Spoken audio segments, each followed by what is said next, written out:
Here is Pierre Monteux, Sandra Staver, Trishka by Igor Stravinsky.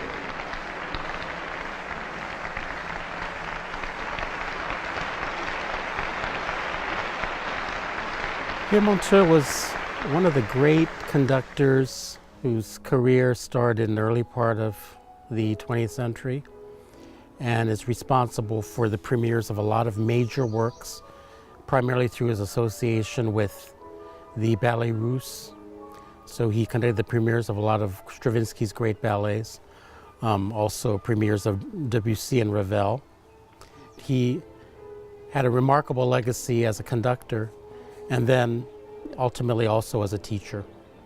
Pierre Monteux was one of the two most famous conductors, I should say, of the 20th century, he and Toscanini. Monteux conducted the London Symphony, the Boston Symphony, Concertgebouw in Amsterdam, the San Francisco Symphony for many years, and most famously or infamously premiered Stravinsky's Rite of Spring a little over a century ago in Paris. He was born in 1875 in France, served in the First World War, studied at the Paris Conservatory, won first prize in violin, and then started a conducting school in France. When he became a U.S. citizen and took over the San Francisco Symphony in the mid-30s, he became a citizen shortly after that point in the early 1940s. And having worked with the Boston Symphony as well, he met his woman to become his wife, Doris Hodgkins, who became Doris Monteux. And they had a family house here and lived on Route 1 directly across from where the school is currently located. When musicians in the U.S. realized he was actually moving to the United States, they encouraged him to begin his school as he had one in Paris, or at least to teach conducting again. And that was the beginning of the Monteux School here in 1943.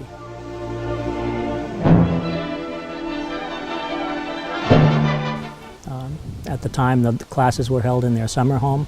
They had no orchestra per se, just a small group of conducting students. And the music was played piano four hands, and two of those hands belonged to Leon Fleischer, who was 16 at the time.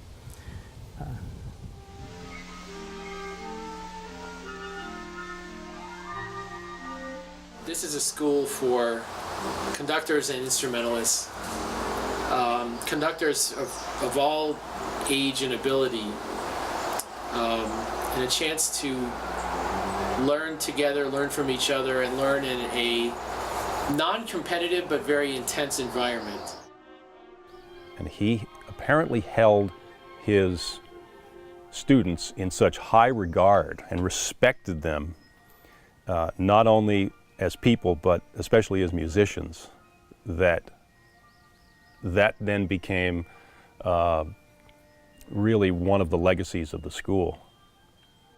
And that is, if you respect your musicians, you respect your conducting students, that's going to come back to you as a concert master or as a maestro.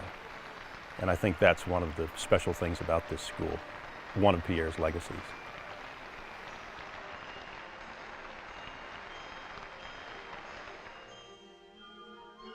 Doris's role was very much the administrator of the program. She took care of the correspondence, made all of the arrangements, took care of the arrangements associated with his international touring, which he did a great deal. And Doris Hodgkins Monteux chose Brooke to be Pierre's successor.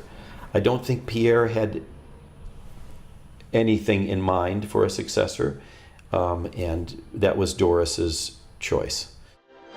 Charles Brooke was often referred to as Monteux's first conducting student. Doris decided to ask Charles Brooke to take the program over to recreate what had been Monteux's program, and he began doing that in 1965. And he continued as music director here in Hancock until 1995.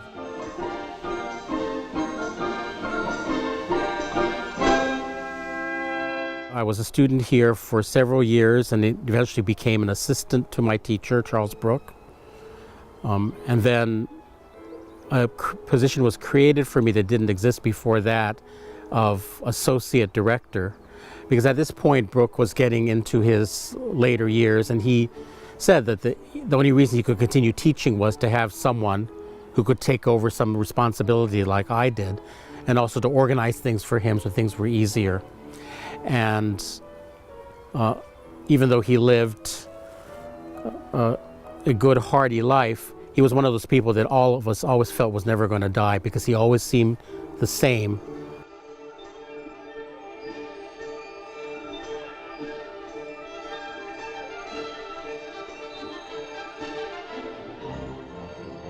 Nancy, who used to be the administrator of the school, But she took over the administration of the school from her mother and did it for many years.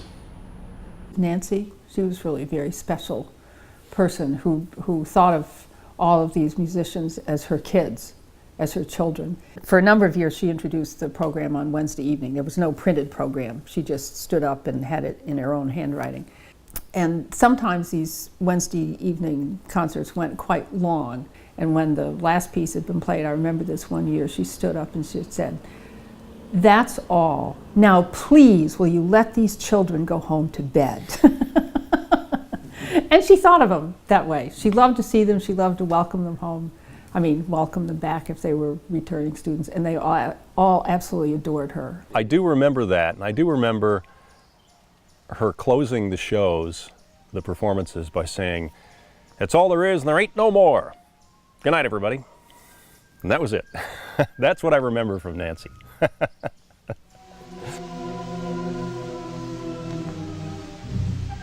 I'm Ron Schweizer. I'm Executive Director of the Pierre Monteux School for Conductors and Orchestra Musicians in Hancock. I've been in that specific position since, well, for 8 years now. I was originally treasurer of the board. Then the board decided they would like to have a point person do all of the work other than the music. And I happily took that on, and I've been thoroughly enjoying it ever since. I look forward to every summer. Pierre Monteux was a French-born conductor of great renown. August was his month off, and in his month off he did what he truly liked doing, and that was, as he said, I cannot make music, but I will make fine young conductors. It's almost this reverence for what we're going to do today, you know, what we're doing for today and for the future. And so it's nice to see that as the decades go by, there's still this kernel of identity with what the school is. And that's what I would say is the reason that students would come here. That they will play a lot of music, they will learn a lot about themselves in the process. You're given the opportunity to expand your horizons, and that's what Pierre had in mind.